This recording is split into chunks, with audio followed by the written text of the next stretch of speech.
Hai, balik lagi di Monkey Only, di mana kita bahas Gundam suka-suka. Kali ini gua punya HG Transient Glacier dari JMS.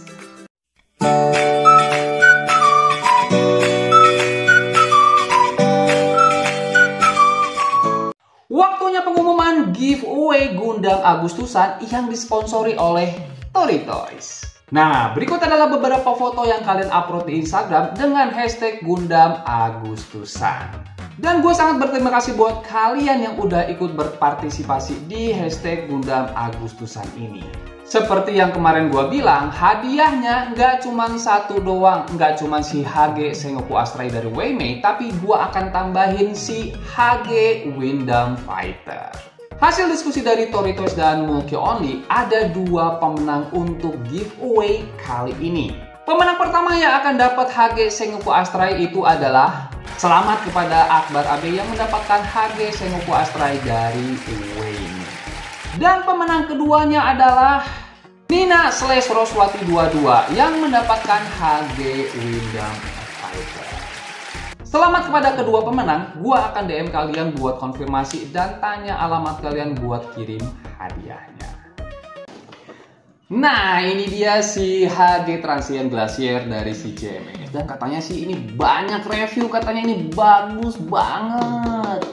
Dan ya seperti biasa, gue minta maaf kalau misalkan gue suka telat-telat kayak gitu. Karena tahun 2024 ini gila banget ya. Banyak HG bootleg yang rilis gitu. Nah, jadi si Transient Glacier ini dari si serinya Gundam Build ya. Cuma nggak ada di seri animenya. Adanya di side story-nya. Yang sebenarnya gue juga nggak terlalu familiar sama side story-nya. Karena nggak pernah ngikutin si side story-nya. Jadi kalau kalian nyari di animenya, di Build Strike, di Build Fighter atau di Build Fighter Try, ini nggak ada sih. Dan ini sebenarnya dulu inceran gue. Tapi karena harganya mahal dulu itu ya. Jadinya gua nggak sempet beli yang aslinya. Nah, ada yang bootlegnya, harganya juga murah, 120 sampai 130 ribuan. Makanya langsung aja cus gua beli dan inilah reviewnya.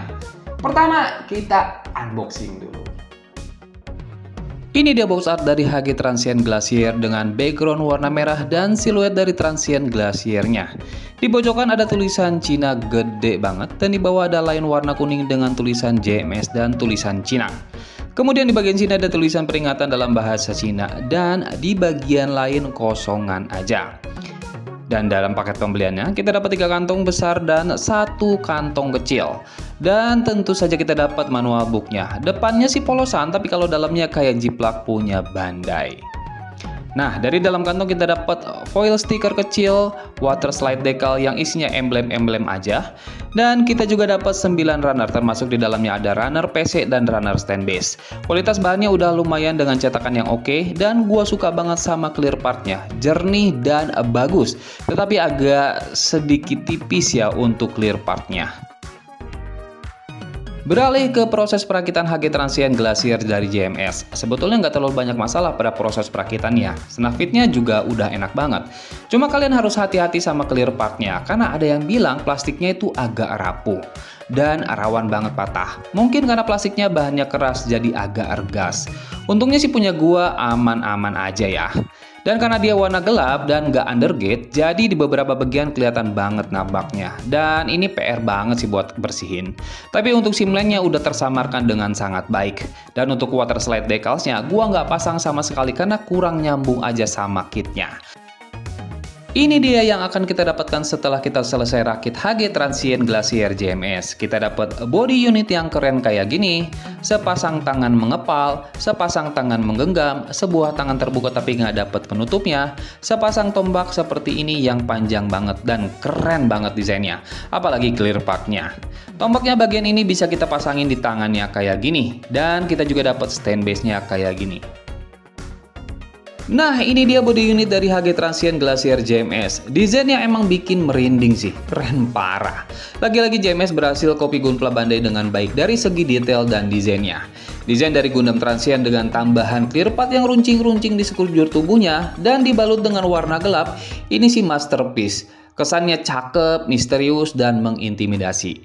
Ini kredit buat desainer Bandai yang udah ciptain desain sekeren ini. Ini love you banget deh. Dan untuknya JMS bisa mendeliver barang asli ke barang jiplakan dengan baik. Dengan cetakan dan presisi yang baik juga. Tapi jangan seneng dulu ya. Apakah dengan desain sekeren ini akan memberikan pengalaman bermain yang oke? Kita lanjut ke segmen selanjutnya. Ini dia kepalanya, desainnya gua suka banget, cakep bentuknya. Bagian hitam ini stiker, kemudian tanduk clear partnya itu keren banget ya. Tapi hati-hati karena clear partnya itu tipis. Artikulasi kepala ke atas ke bawahnya sedikit banget, ke kiri ke kanannya oke, tapi sayang nggak bisa diputer kepalanya. Dan ini dia bodinya yang keren banget bentuknya, terutama bagian clear partnya yang runcing-runcing. Kemudian ke depan ke belakangnya sedikit, begitu pula ke samping-sampingnya dikit aja. Tapi sayang putaran bodinya itu mentok, jadi backpack sama waist belakangnya itu mentok. Jadi kalau mau diputer, copot dulu waist belakang, puter pinggangnya, baru dipasang lagi kayak gini.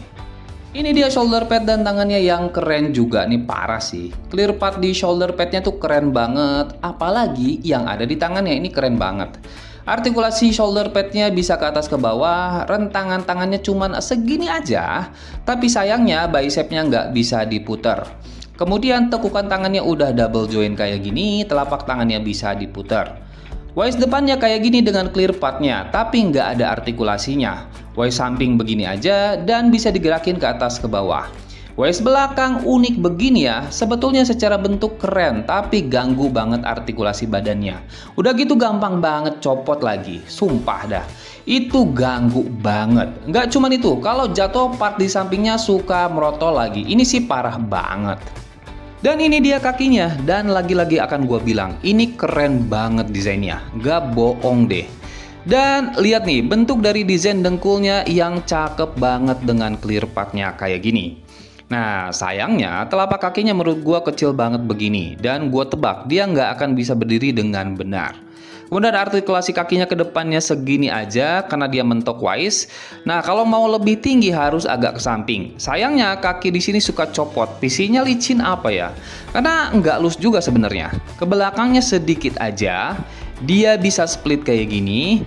Kakinya bisa diputar kayak gini. Kemudian tekukan kakinya cuman segini aja.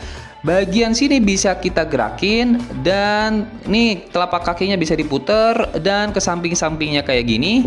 Kakinya ke depannya bisa ke bawah ke atas dan belakangnya juga bisa. Nah, ini dia backpacknya yang cantik banget. Bentuknya kayak kupu-kupu ya sekilas, tapi runcing-runcing begini ya. Desain backpacknya ini juara banget lah.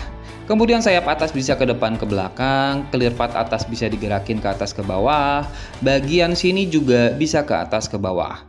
Bagian sayap bawah bisa ke belakang ke depan juga, bagian clear partnya juga kita bisa gerakin kayak gini karena dia ball joint. Untuk jointnya sebetulnya enggak loose, tapi dia emang nggak bisa berdiri karena telapak kakinya yang kecil begini. Jadi harus selalu pakai stand base.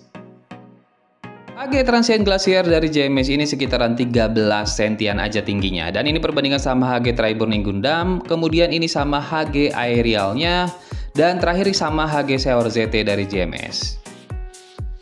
Nah, ini dia HG Transient Glacier dengan memakai tombaknya yang keren banget. Tapi jujur ya, build quality-nya ini kerasa kayak bootleg kebanyakan. Ada beberapa minusnya seperti kita lihat tadi. Banyak nubaknya yang masih kelihatan, beberapa bagian masih ada yang suka copot-copot kayak waist belakang dan kakinya. Begitu pula dengan playability-nya, gua ngerasa masih kurang puas sih. Karena tadi artikulasinya pada beberapa bagian memang terbatas, waist belakang dan kakinya yang suka copot, sampai aksesorisnya yang nggak banyak. Sehingga pilihan untuk pose-posenya juga sangat-sangat terbatas. Padahal dia punya desain dan bentuk yang keren banget ya. Alhasil ini cocoknya buat pajangan aja sih, bukan buat mainin. Kesimpulan review kita kali ini untuk si HG Transient Glacier ini cuman cocok buat pajangan. Kalau buat yang suka mainin ini kurang cocok karena beberapa part suka copot. Cuma menang di penampakan yang keren aja. Itu aja sih review kita kali ini. Jangan lupa untuk subscribe, like, komen, dan share ke teman-teman kalian biar mereka teracuni juga. Salam satu Gundam dan sampai jumpa di video-video selanjutnya. Bye-bye.